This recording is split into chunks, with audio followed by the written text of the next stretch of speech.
Welcome to part 3 of Digital Video Planning and Buying Best Practices. I'm Heather Robertson from Centro, and we're joined by Jim Nail, Principal Analyst at Forrester. Now that you've gotten a sense for how planning and buying can be done for digital video, let's address some of the challenges and measurement questions you are bound to face. Jim, what do you see as some of the continued challenges within the digital video space? Yeah, it's unfortunate that just as email, a decade ago, attracted the Nigerian generals to spam and scam us. We're seeing a bit of that now happen in video, and you can see some of these headlines from various publications about low viewability, and often that's because some of these unscrupulous sites are designing sites in a way that the video is never on screen or is blocked by something else. And of course, we know there's all sorts of content on the internet, some great stuff, but then some stuff that advertisers don't want to be associated with and that they don't consider safe for their brands. All of this stuff is kind of the early growing pains of this, but unfortunately right now the onus is on the advertiser to be on guard and to find the right technology partners who can give them tools to avoid some of these problems out there. I mean, I'm hoping there's, and I think there is more the industry can do, and I'm hoping the industry will step up the way the email marketing industry stepped up and dealt with the spam issue. And even though spam hasn't gone away, it's at least not, email is still a viable medium, and I think there's a lot that the industry can do to at least push some of these unscrupulous and undesirable practices off to the margins of the industry. Agreed. On that note, I do want to highlight more of the findings from that joint Forrester and ANA survey that was mentioned earlier. These are some of the concerns advertisers have regarding transparency with their media agency partners, right? So I know clearly one of those hot topics is viewability. Definitely. That was one of their highest levels of concern, and something that had grown a lot in the last couple of years since the last time we had done a survey with them. So it's definitely right at the top of marketers' list of concerns right now. So what are your thoughts on why these types of things might be a major concern, and now knowing that the MRC had published these guidelines for defining what is or is not a viewable video impression? Yeah, and certainly part of it is just change. Marketers are used to doing media and planning buying in particular ways, and in particular they're used to getting their media flow chart. And they can look on a media flow chart and see that, oh, in this month, I'm going to have a full-page ad in this magazine, and at 8 o'clock on Thursday night, I'm going to have a 30-second ad on this TV show. And when you get into digital, you don't have that same sort of clarity, and that's, I think, the ad placement question. Particularly when you get into the programmatic world we talked about a moment ago. You just don't know exactly when and where your ads are going to run, and to an industry that's used to having that media flow chart in front of them, it's just change. That's just hard for them to get used to. One of the other things that, oh, sorry, go ahead.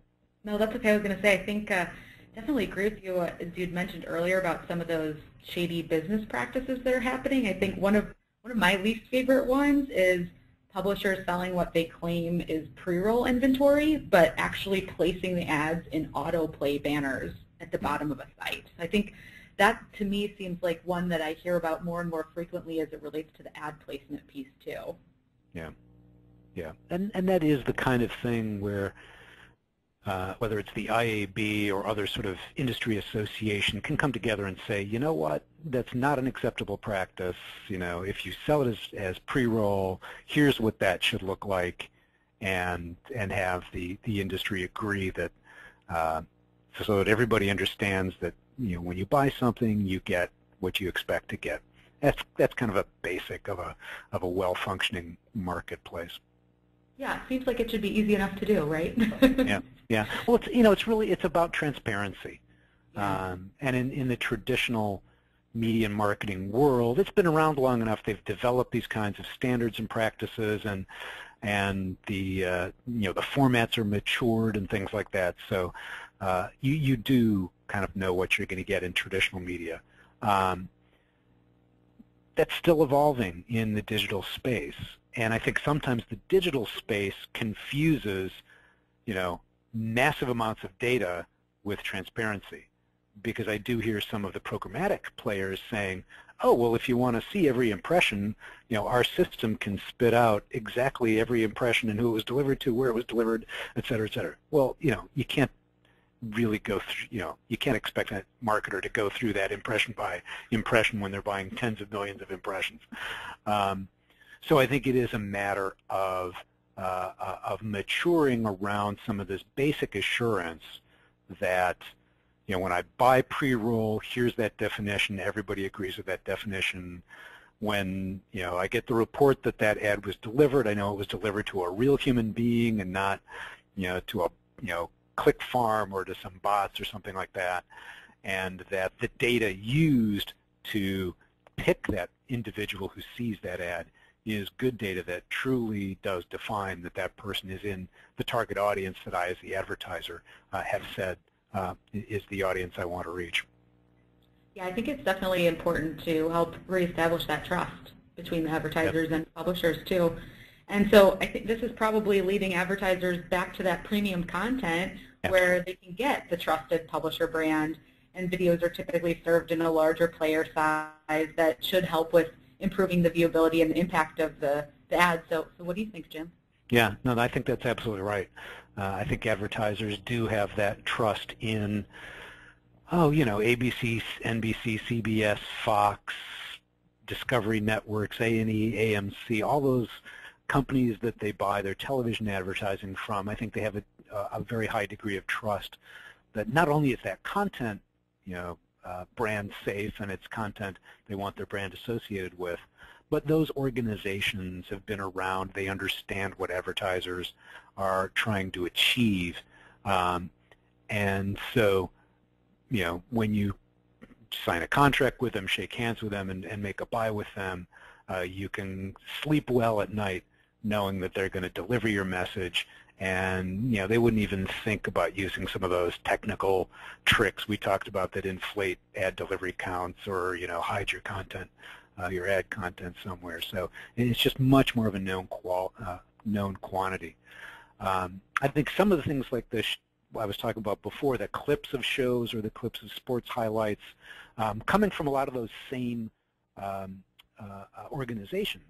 So it falls to me in that what we've labeled here the premium tier, but marketers aren't quite as sure how consumers are consuming that content. So maybe it's not quite as appealing as a placement on someone like Hulu Plus, say, for for a long form primetime type program. And then you get into these other things that start to introduce more of those questions around brand safety and viewability and the run of network and remnant spaces, and that tends to be a lot of the more consumer-generated content, or to some degree even those multi-channel networks we talked about that are web-native content that have some great audiences, but again, marketers just don't have enough familiarity with them yet that they're still a little bit unsure how deeply to engage with those kinds of media organizations. Yeah, I think from our experience, clients have always had concerns since the beginning about this audience buying approach and have entered digital video carefully, but more so now because of the press and other companies that are talking about topics like viewability and bot fraud. So at Centro, we're really working toward helping our clients understand all the options that are available to them in the video space, which may be partnering with the premium publishers like you were talking about, but also means educating them on some of the tools and partners that exist currently to help combat some of these concerns and help expand their consideration set. So now I wanted to just quickly talk about measurement and reporting options. So there seems to be a variety of metrics that clients claim is most important for the success of their campaigns. So because of this, as a company, we're open to different measurement partners based on the individual needs of each client. So Jim, can you share your thoughts on some things advertisers might want to consider when it comes to measurement and reporting? Yeah, absolutely. And I think one of the things to do is to think very clearly about what data points really tell you and what they don't tell you. It's, metrics is kind of a catch-all phrase that I hear bandied about a lot. Oh, you get all these metrics in digital video.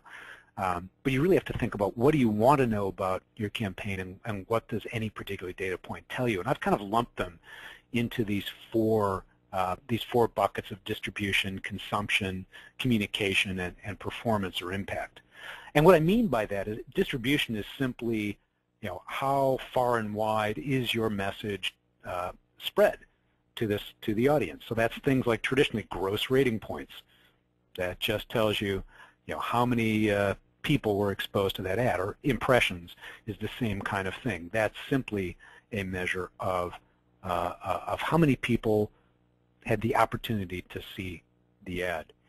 Then in terms of consumption, this is where I think digital video has a little bit of an edge over traditional video, where things like complete rates start to tell you about, hey, someone actually did watch the ad, as opposed to it was on screen and they were turned away, or in the traditional television world, they got up and went to the refrigerator for a snack during the commercial break.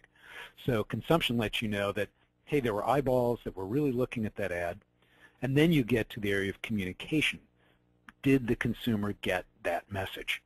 And that's always a hard one to measure. And in the traditional world, you run surveys about brand lift and ad recall, purchase intent, those kinds of measures, which are usually the things you look at to say, did my message get through, and did it sort of stick with the consumer? And that's where I think both digital and traditional have the same problem. It's hard information to get at. That kind of survey technique is probably as good as anything. And I think this goes back to my theme before of the hybrid approach, blending digital and traditional, where here the digital folks can learn some tips and tricks from the traditional guys. But then ultimately the performance or the impact. So we've talked about, I got the message out there, some people saw it, some of them actually got the message, understood the message, and now have they gone out and purchased the product or asked for more information, whatever is your KPI on that. So I think it's really important as we look at all this data that comes spewing out of the ad servers, which bucket does it fall into? And some of those data may not fall into any of these buckets, and then you have to really question, is that data worth anything, or is it just noise? Good perspective. Thank you for that. So, any final thoughts on the direction of TV and online video? I'm utterly convinced that TV and online video planning will merge in the coming years. In fact, I've had agencies tell me for probably a year now that they have merged or are merging their traditional TV buying and online video buying units. I don't think it's really quite happened yet, because that's that sense I get that there still is this struggle between who's going to control it, digital or traditional. So that tells me it hasn't really fully merged yet. I used this image of the TV show Castle. I don't know if there are any other Castle fans listening to us there, but let me explain why, because I think it is relevant here, believe it or not. In the show, Richard Castle is a mystery author. He has, through various happenstances, connected with Kate Beckett, who is a homicide detective in the New York Police Department, and he follows her around to get ideas for his books. In the early seasons, the two of them, there's a lot of tension, and she doesn't really want him following her around, and it's kind of troublesome to her. And that to me was like the way TV and online have been for quite a while. The TV guys thought, oh no, we don't need this digital stuff. We can accomplish all the marketing goals we need without you guys. Go away. Well, on the show, by about the third or fourth season, Castle and Beckett find, well, maybe they do. They certainly respect each other. Maybe there's a little bit of attraction, and they're kind of fighting it. They're not ready to get together yet. That's, to me, where the state of TV and online video today. Advertisers certainly see that video, and they certainly believe that video has a similar impact no matter what screen. It's a great way to deliver their message. And so they are asking for those kinds of bundles across these different platforms. And yet we have this tension where the two sides don't agree on exactly how they're going to buy and deliver these campaigns. But I think we're making a lot of progress. And spoiler alert here, in this season, Beckett and Castle do get married. So there is a happy ending, as I believe there will be a happy ending for TV and online video as each side gets to know each other better and understands the tools and techniques that they use to optimize their clients' budgets. Now let's talk about how digital video advertising is happening today through some case studies. The case study I'd like to highlight is for DICOM Marketing Services. It's an independent regional media buying shop with about 20 employees in St. Louis. Their clients include those who have in-house creative as well as creative agencies to place all forms of traditional and digital media.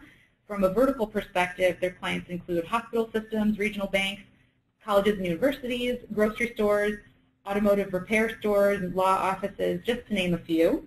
And the agency has a strong background in traditional media with access to necessary tools to plan and execute media, including research. But with a relatively small media team, they look to Centro to help scale their digital media. So the challenge was that DICOM has bought a lot of traditional TV, so digital video is a natural extension and a medium that their clients have great interest in. They realize that video consumption has shifted and know they need to adapt their media strategy to fit with that shift. And traditional continues to skew toward the older end of their target demographic, but digital video helps to supplement the younger end of the demo since this audience is predominantly shifting their video consumption across new and different screens beyond traditional television. And as ratings become more fragmented, they needed to find ways to make up for an audience that's being lost. So the agency's initial challenge was understanding how to convert digital video numbers into traditional TV terms in order to incorporate it into the goals and objectives of a media plan. So as a solution, Centro has provided expertise, industry insight, and strategy surrounding digital video to DICOM since the beginning of the partnership. And Centro has empowered DICOM's media team with the details and insight they need to be able to educate their clients on how to achieve TRP goals by converting digital data into meaningful TV metrics like reach, frequency, and TRPs. Additionally, we provide standardized and consistent reporting across different engagements, completed in quartile views, and audience verification metrics to ensure their clients' video ads are reaching and being seen by their audience. Centro's recommendation for one of their hospital clients follows both content-based and audience buying strategies, leveraging full episode players like Hulu, Fox, and ABC to align with specific video content and programmatic video via Centro's audience buying team to reach their audience across digital video sites and devices. So from a business results perspective, through education, research, and strategy, Centro has helped DICOM successfully transition 27% of their hospital clients' traditional TV dollars to digital video. By converting impressions to TRPs and shifting traditional dollars to video, it's helped them achieve incremental lift within their audience for the same total budget. This has helped the agency overcome the issue of device usage fragmentation with their target audience and ensure they're maximizing exposure against this audience. From an awareness point of view, they've seen an increase in overall effectiveness and reach. Additionally, they identified a secondary benefit, one that's directly attributable to digital, which is that their digital video ads are driving new and increased traffic to the client's website. So great results for one of our strong partners.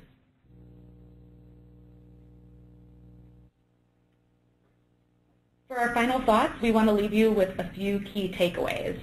First, we are living in a multi-device world, which demands a multi-device channel and platform strategy to achieve your marketing goals. And because we're in this kind of multiple device, multiple platform world, the digital video and the TV folks need to learn from each other. And they both have great skills in both perspectives that apply in certain areas, but when you put it together, now you can cover this entire span of channels and platforms out there today. And as we discussed, when talking about merging these two worlds, there are some measurement challenges that exist, but there are a variety of solutions to continue broadening the opportunity in the space. Yep, and finally, don't confuse data with meaningful measurements. Just because something comes out of a server log doesn't mean it's really going to tell you what we want to know as marketers of, is our message reaching the right people, is it received, and is it stimulating the kind of action and feelings about our brands that we want it to. Well, Jim, thanks again for joining us. And my pleasure. Thanks for having me. Yeah, of course. And to all the listeners, thank you so much for listening in.